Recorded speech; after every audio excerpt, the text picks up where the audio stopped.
Buenas noches, bienvenidos a otro episodio de La Máscara. Estamos muy contentos con los resultados que hemos tenido. La entrevista al ingeniero Lara tuvo unas estadísticas muy buenas. Bueno, no tenemos la audiencia de ciertos influencers que comercializan materiales más potables, ¿no? Nosotros apostamos a la materia gris, apostamos a la inteligencia, al análisis, al periodismo puro y duro, ¿no? Y esta noche vamos a tener a una mente brillante, el señor Eric del Búfalo, quien es doctor en filosofía por la Universidad de París 10 y profesor titular de la Simón Bolívar. Textor, escritor, crítico sociocultural y metapolítico. Director de la editorial Plus Ultra Academia de Autor. Tiene publicada una obra de narrativa titulada Polifemo y está próximo a lanzar un segundo libro de narrativa. Eric es odiado por unos y reverenciado por otros. Eh, Unos y otros admiten que es una mente brillante, ¿no?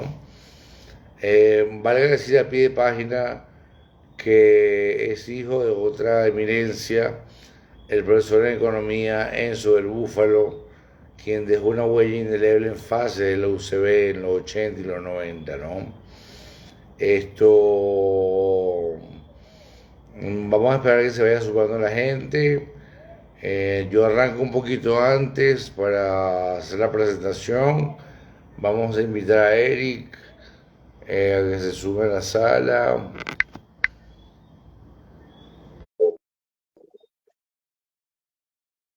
Bueno, tenemos ya un canal de YouTube, ahí se están subiendo todas las entrevistas, estamos trabajando con las uñas, es mucho presupuesto, eh, más que la experiencia periodística y la alta calidad de las fuentes. Hemos tenido a Francisco Nali, hemos tenido a Tomás Páez, hemos tenido a Moleiro, hemos tenido a al rector Peraza del UCAP, hemos tenido Pierre, economista, consultor, y ya van 2 o 3 meses y esto va poniendo cuerpo, ¿no?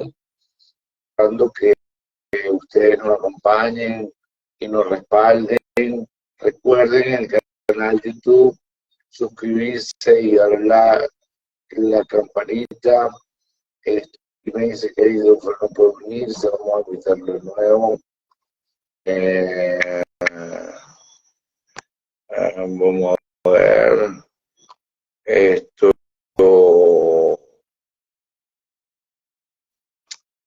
Pero estamos muy contentos con el resultado hasta ahora. Ya le mandé la invitación a Eric. Vamos a ver. Hicimos una prueba en la tarde y todo funcionó. Aquí está Eric saludando. Vamos a darle entrar a la sala. Ok. Bien, a la máscara.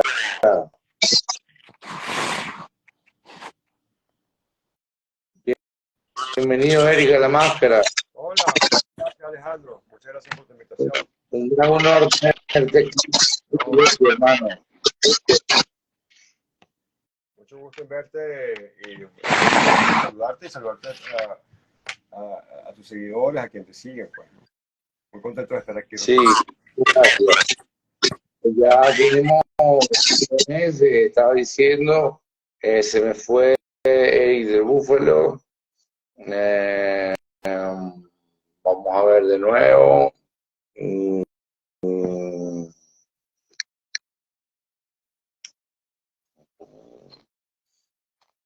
Esto. eh, Esperemos que se sumen. Ya tenemos 8 personas en la sala. Eric, vamos vamos a ver a Eric.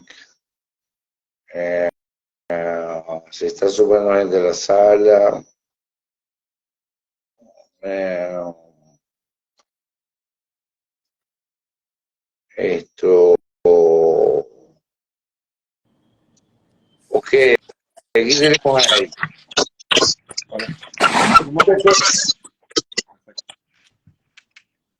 ¿Cómo están tus preciosos hijos? Sí, está muy bien, gracias. Las dos. Ya están grandes, ya están preadolescentes. El gran hijo del búfalo. Muy bien, gracias. Sano como un roble. Qué bueno. Qué bueno. Eric, estoy un poquito. Que me dan la manera de llegar a la Vamos a poner aquí arriba para subir un poco el teléfono.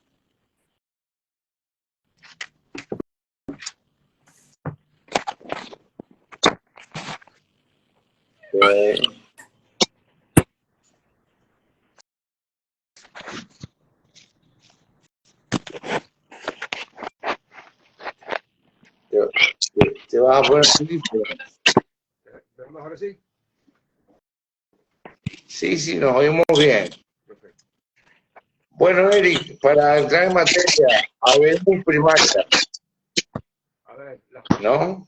las primarias. Estamos a menos de la primaria.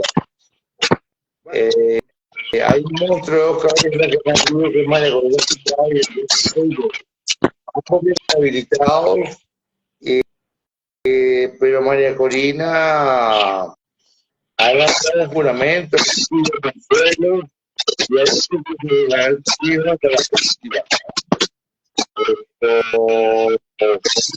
Primeramente quisiera saber tu percepción del proceso del 22 de octubre, inclusive ya en Almora, en Venezuela, por tanto,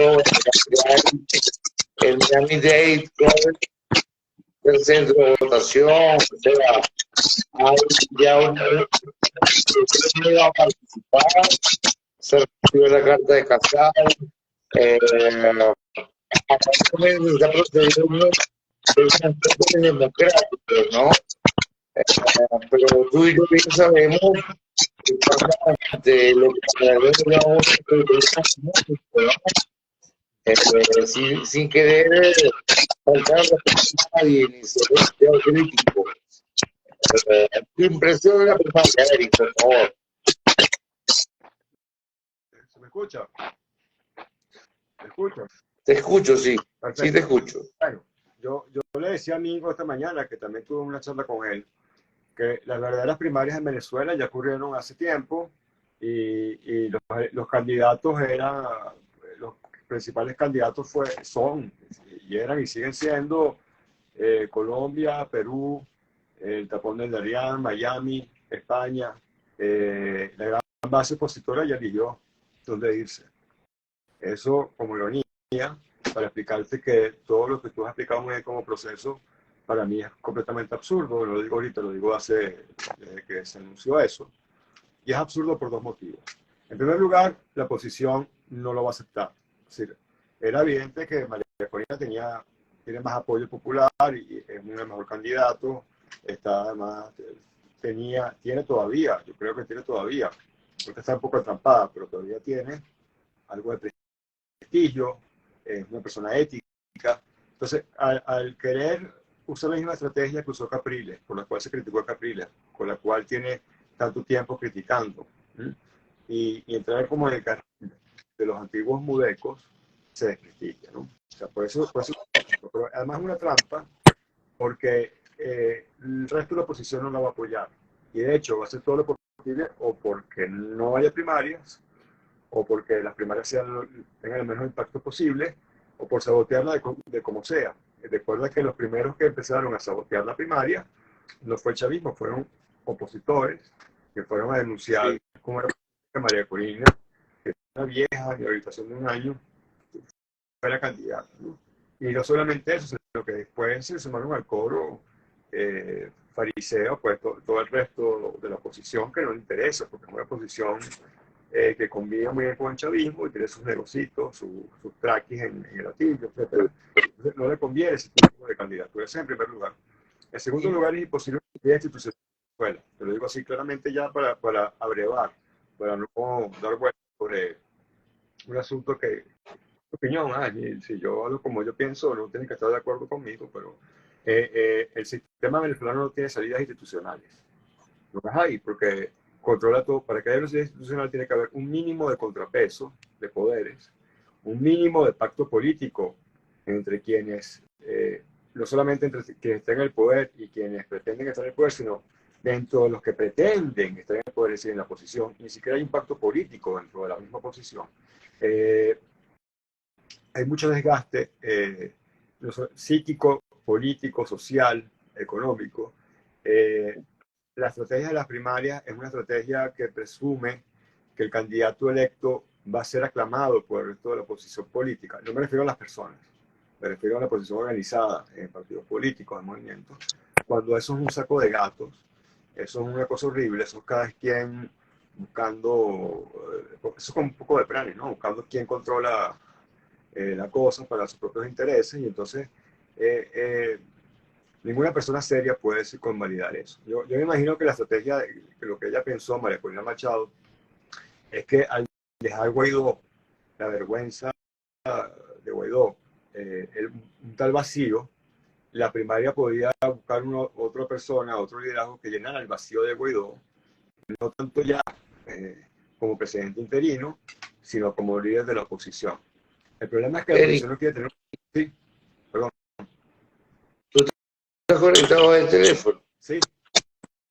No se me escucha. ¿Tienes audífono? Tú me dices aquí marrón, que se oye mal. Ok, se escucha mal. Voy a tratar de... Si pudieras conectarte con un audífono. No tengo audífono. Lo que puedo hacer es... ¿Es posible para ti? ¿Se escucha mejor? No lo sé. Pregúntale a quienes gentilmente nos escuchan si ahora se escucha un poco mejor, porque cambié de servidor de internet. Ok. Bueno, antes de quedarnos por eso.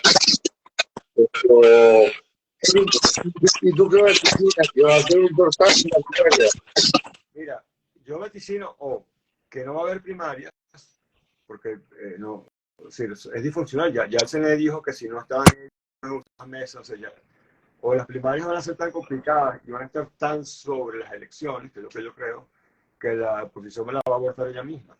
O si llegasen a ver, van a ser como una especie de actividad vecinal sabatina. Es decir, un grupo de personas irá, pero el número, por la logística, por la comunicación, por los sectores sociales que toca, va a ser tan poco que no va a ser significativo como para poder proclamarse después líder único de la oposición. Entonces, Sí, de hecho, algunas encuestas en las cuales el desconocimiento de los votantes de que hay una primaria es alto, alrededor del 60%. puede ser, Alejandro. Yo realmente esos detalles yo ni siquiera me interesa, porque claro, eso es como un poco caer en el cómo y no en el por qué de las cosas. Entonces, yo creo que es una quimera. Yo creo que la primaria es una quimera, se den o no se den. Y por lo tanto, el mecanismo interno de la quimera a mí no me interesa. Uno puede perderse ahí y estar especulando cómo va a ser la mesa, quiénes van a ser los testigos, etcétera, etcétera. Pero como es una ficción, a mí me parece un tiempo realmente perdido analizar esas cosas. Eric, a mí acá la máscara me han dicho dos analistas de peso, dos molesto, que la gente pierde. Ellos han perdido la esperanza de toda la democracia. Sin embargo, yo, Magdalena, que es un hombre muy sorprendente, que me pone todo lo que una maestría, como de ansiedad, dice que es posible que margen del opositor, más de votos, es lo suficientemente amplio que la oposición pueda cobrar una victoria en 2024. Bueno, Alejandro, ¿qué quieres que te diga? Es un discurso que ya tiene 20 años, ¿ok? Eso en primer lugar supone unas cosas. Primero, que hay un registro electoral transparente. Nosotros no sabemos quién es el registro electoral, lo maneja el régimen y posiblemente haya mucha gente que no existe ahí. En segundo lugar, eso también pone la transparencia del proceso electoral, lo cual también es discutible, es muy discutible. Y en tercer lugar, aunque eso fuera así, este es un tipo de sistema que no tiene ninguna motivación para entregar, ni objetiva para entregar el poder, porque son criminales, ¿entiendes? No, o sea, no se van a entregar, no van a entregar el poder. Sí, claro. Hay un pacto. Yo entrevisté el año 2017 para la Voz de Italia, haciendo esta reacción de la Voz de Italia, al profesor Ángel Álvarez de la Universidad de Álvarez, hacía politología, meramente basada en números, cálculos matemáticos, no cualitativos. Ya cerrando la entrevista, le pregunté, profesor Álvarez, ¿tuvo una oscuridad que viene para quedarse? Y me dijo, sí, ni en el corto ni en el plazo posibilidad de que el presidente está en el poder. Hace los años de movimiento y un relevo nacional. ¿Tú estás de acuerdo con eso? A ver, no sé exactamente qué quieres decir con eso. Es decir, no entiendo muy bien cuál es la premisa. Pero te insisto, no es un problema técnico, no es un problema numérico, no es un problema cuantitativo. Primero, lo político nunca es cuantitativo, lo político es netamente cualitativo. Incluso cuando hay cantidad, esa cantidad no significa nada. Bueno, pero el problema en cuanto a la que vive, por ejemplo, que mide la cantidad de la democracia de cada país. Uno puede gobernar con minoría, o sea, uno puede gobernar siendo minoría. Estuvo muy mal, Eric. ¿Ah? ¿Se escucha mal? Ahora sí. Uno puede gobernar con una minoría, excluyendo las grandes mayorías, porque si no hay un salto entre lo cuantitativo y lo cualitativo, no hay un momento político. De hecho, todos los sistemas, no solo los sistemas autoritarios, totalitarios, sino por muchos siglos la humanidad se manejó así. Entonces, pensar lo cuantitativo en sí mismo es pensar en términos tecnocráticos, un problema que no es tecnocrático. Si estuviéramos en una democracia representativa liberal, esa tesis aplicaría, pero no un régimen como el venezolano. Es un problema de percepción y de escoger cuáles son las premisas correctas para hacer el análisis, ¿no?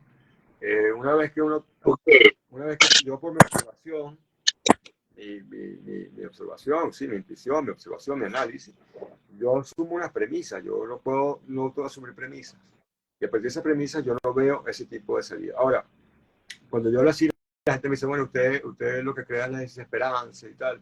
Miren, no, si yo aplico el realismo político, la historia también es política, la historia es la política experiencial, es la práctica política. Si lo que ha pasado en tu tiempo, estamos repitiendo el mismo esquema y yo no espero ninguna salida diferente a la que hemos logrado a partir de las mismas fórmulas.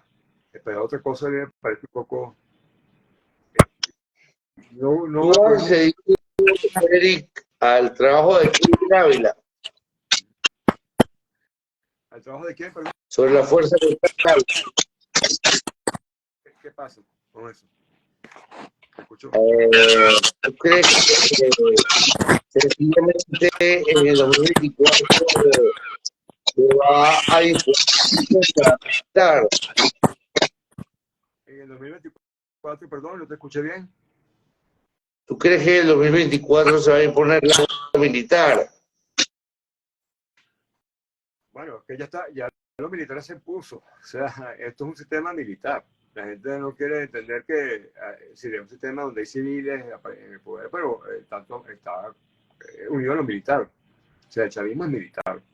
Las Fuerzas Armadas no son unas Fuerzas Armadas, son unas fuerzas partisanas, son unas fuerzas políticas chavistas, no son Fuerzas Armadas internacionales. Entonces, son un brazo armado de un partido político. Entonces, en ese sentido, como toda revolución, no existe otro tipo de revolución, es ya un régimen militar. Ahora, ¿Qué puede pasar en ese mundo adentro? Yo no lo sé. Es un mundo un poco oscuro para uno, en el sentido que es muy inaccesible. Pero, y puede pasar, puede haber una ruptura adentro, incluso que todos sean de la misma familia, digámoslo así, pero en teoría hay que asumir, por eso digo que las premisas son importantes. Este es un sistema, este es un régimen militar. Sí, sí, sin embargo, Eric, hay una esperanza de cambio, ¿no? Sí, claro, pero el problema de Alejandro es cómo. El problema Okay. es cómo. Y no, o sea, Okay. ¿Y qué vendría después? O sea, vamos a suponer que, por ejemplo, la Comunidad Económica Europea reconoce el gobierno Maduro, los Estados Unidos recrudecen sanciones, algunos países de América Latina propio, así que escenario tendría después.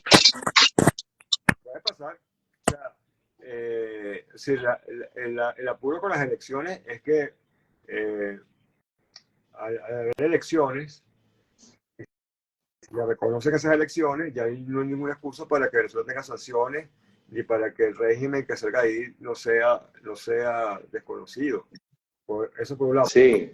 Hay evidentemente un viraje hacia una apertura económica de parte del régimen porque no tiene de otra, porque se dio cuenta hace 3 años que tocó fondo, o sea, de punto de vista económico. Entonces, puede pasar, y por eso que yo te digo que como siempre, Alejandro, estas elecciones no van a servir sino para eso, para fortalecer la imagen del régimen, para ninguna otra cosa.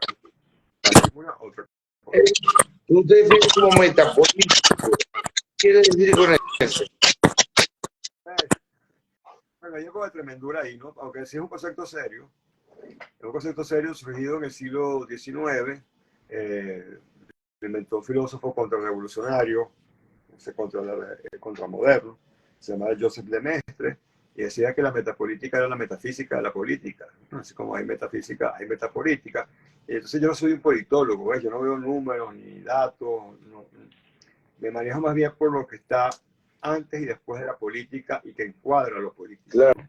Entonces es un análisis sociocultural, antropológico, incluso yo diría hasta esotérico, de la política en cierto sentido, teológico. Y eso es lo que a mí me gusta. Yo no soy politólogo. Yo no puedo decirle a nadie qué debe hacer o no decir, qué debe decir o no decir para ganar seguidores, o qué debe hacer o no hacer, o qué corbata debe usar para ganar o no simpatía. Los datos para mí son importantes en un contexto, pero no son importantes absolutamente, ¿no? Porque la matemática en sí misma es exacta, pero cuando la matemática yo la lleno de variables concretas, deja de ser exacta, porque pongo la subjetividad, o sea, pongo la idea que yo quiero poner ahí. Entonces, hay que ser un poco escéptico y dudar de esas cosas. Por eso me llamo metapolítico. Ok. Hablemos de tu faceta de escritor. ¿Cómo te fue con Polifemo? Gracias, me ha ido bien. O sea, ha tenido buena acogida. No es una. Acércate al micrófono, por favor. Ha tenido buena acogida porque, bueno, en un lector más o menos interesado, pues, ¿no?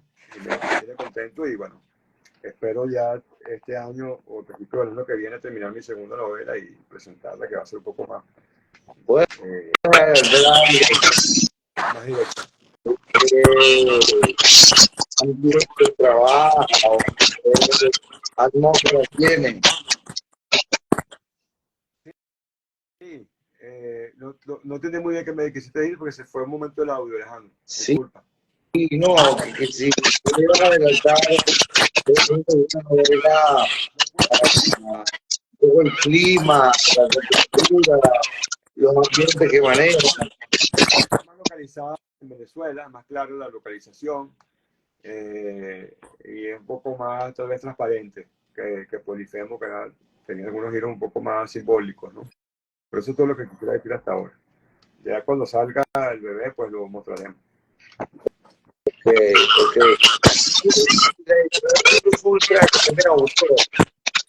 De la cual eres director. Sí, ahora, eso fue un proyecto que tuvo su tiempo, porque sobre todo fue pensado para sortear la pandemia, que fue muy dura para nosotros y para ayudar a muchos profesores universitarios también que se encontraron, o sea, porque eso agarró justo, la pandemia agarró con la crisis ya de la destrucción total del Bolívar, ¿no? Y sobre todo la destrucción de la universidad.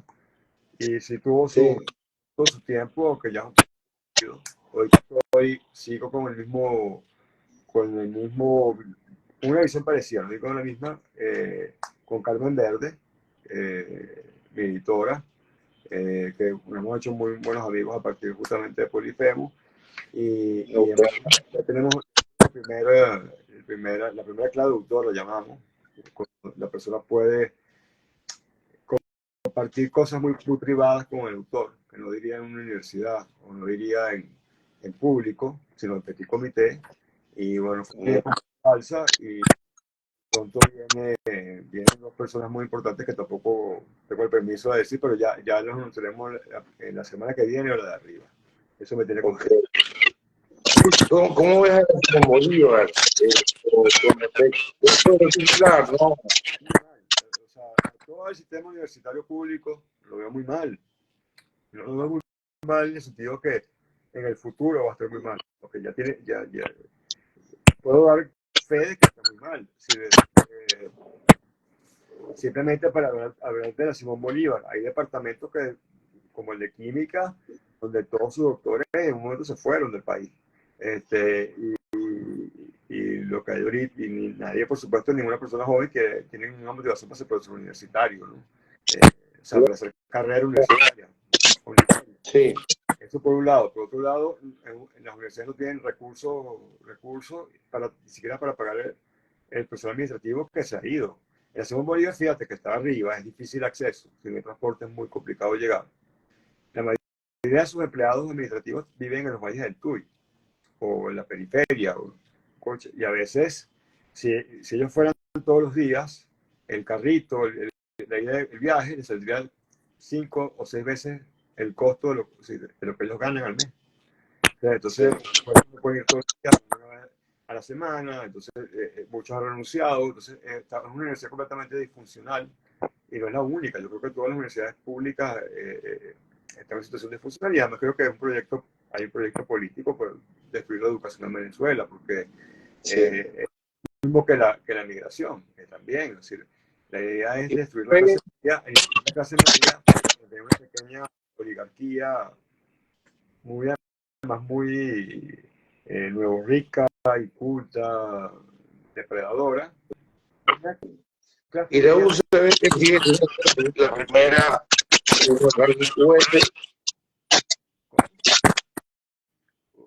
entre un ruido no, la UCB. La UCB no creo que sea muy diferente de la UCB. Yo tengo contacto todavía, por lo menos en la Facultad de Humanidades. La UCB tiene la ventaja de que está muy bien situada, tiene estación de metro, entonces es más fácil, o sea, resiste un poco más en torno a la infraestructura. Ahí también escuelas y como las nuevas escuelas de medicina que se mantienen por mística, porque son los propios profesores que subsidian la educación para que no muera la medicina en Venezuela. Pero de resto está muy golpeada igual. La católica. La católica es privada, no es pública. Me parece que ha logrado mantenerse. El problema es que la católica no puede recibir todo el colapso del resto de las universidades, porque es una universidad relativamente muy pequeña, ¿no? Claro. Entonces, bueno, bien, y también tiene que autofinanciarse porque ya no tiene tampoco la ayuda que tenía antes del Estado. Entonces, los costos mucho y eso también que sean cada vez, y tiene que becar mucha gente también para poder mantener los cupos. Entonces, también esta es una situación delicada, como todo en Venezuela, pero por la ventaja de que puede cobrar matrícula y de que es una universidad privada al fin y al cabo. Pues. Pero de verdad, por lo menos el sistema público está colapsado, está, por no decirlo, destruido, por no decir ni siquiera devastado, que es la palabra que realmente habría que emplear, pero no quiero ser tan No quiero tener esta nota tan Contrario. negativa. Eric, para finalizar, ¿qué te preocupa en este momento? ¿Qué estás trabajando en este momento? Mira, yo tengo siempre varias líneas de trabajo. Bueno, como te digo, muy importante es ya terminar, o sea, además de mis clases, yo doy clases también en educación básica, etc. Y el proyecto que tengo de academia privada también, con Carmen Verde. Y yo tengo siempre varias líneas de investigación. Una es la novela que estoy terminando y quiero también terminar, quiero para el año que viene sacar realmente, yo tengo muchos ensayos inéditos, muchas cosas que cortas, grandes, que he hecho para publicaciones, revistas por aquí, revistas por allá, cosas que son más bien del corte de paper académico. Estoy tratando de compaginar todo eso porque quisiera realmente publicar eso como libro y ahora sí ensayo. Qué bueno. Eso me tiene ahorita ocupado, pero de resto sobreviviendo como todo. Realmente Claro, todo terrible. Eric, algo más de estado, que te quedas soltero, que quieras agregar como complementario, sí. Yo pienso que nosotros, los opositores, los ciudadanos, ¿no? Nos estamos fijando siempre todavía, y es muy lamentable, a estas alturas mucho en el perro y poco en el pastor. Entonces tenemos mucha fe en el perro que nos está guiando a no sabemos dónde, pero no vemos al pastor que sabe que cerca está el matadero. Entonces, yo lo que yo puedo no pedir, yo no soy nadie para pedirle y exigir a nadie, pero lo que a mí me gustaría, lo que yo deseo es que empecemos a despertar. Yo creo que ya después de esto, yo creo que ya después que pase lo que tiene que pasar, que las primarias se van a ver como otro fracaso y que la gente descubra que no hay salida política en sentido democrático a esta situación, ya no queda como más nadie a quien quemar, no quedan más cartuchos que quemar y creo que va a haber un despertar inevitable. Eso ya es el primer paso y el paso más importante para cualquier otra cosa. ¿Tú piensas que del país? No lo tengo pensado, pero eso siempre es una, digamos, la situación es tan dramática que eso siempre está en la variable, ¿no? Sí, porque yo no sé, Claro. gente que no sale de las Mercedes y tal y cree que todo es maravilloso y no se da cuenta que es una burbuja además muy frágil, ¿no? Pero si uno se da cuenta de lo que está debajo, subyace, se da cuenta que, que, que la cosa no va a mejorar pronto y puede ser incluso peor. No solamente desde el punto de vista económico, sino desde el punto de vista de la descomposición social, de la humano, etcétera, ¿no? estado ruinoso pues, y calamitoso en que la sociedad se encuentra. Entonces, bueno, siempre es una posibilidad que está ahí en dando vueltas. Yo creo que no hay ningún venezolano que no tenga, que haya descartado 100% de posibilidad. Yo no lo creo. Si está ahí como cualquier otro venezolano que tiene esa posibilidad en la cabeza, pero no tengo un plan específico en este momento. Bueno, Eric, yo te agradezco inmensamente porque me ha sido un gran placer. Una entrevista un poco áspera, lógicamente, porque no puede ser de otra forma. Queremos remitirnos a la verdad. Exacto. Es áspero. Dice que fue áspera, pero el problema es que la realidad siempre es áspera. Yo soy realista. A mí no me gusta estar viendo ilusiones, ni autoayuda, ni Claro, claro, por supuesto. Eric, vamos a repetir, vamos a esperar a ver si se puede la pregunta que yo ya y de repente vamos a conversar por acá. Claro, claro que sí. Te agradezco inmensamente el tiempo que me dedicaste. No, gracias a ti, Alejandro, y gracias a todos que nos escucharon hoy. Gracias, de verdad, gracias. Que tengas una feliz noche, hasta luego. Chao.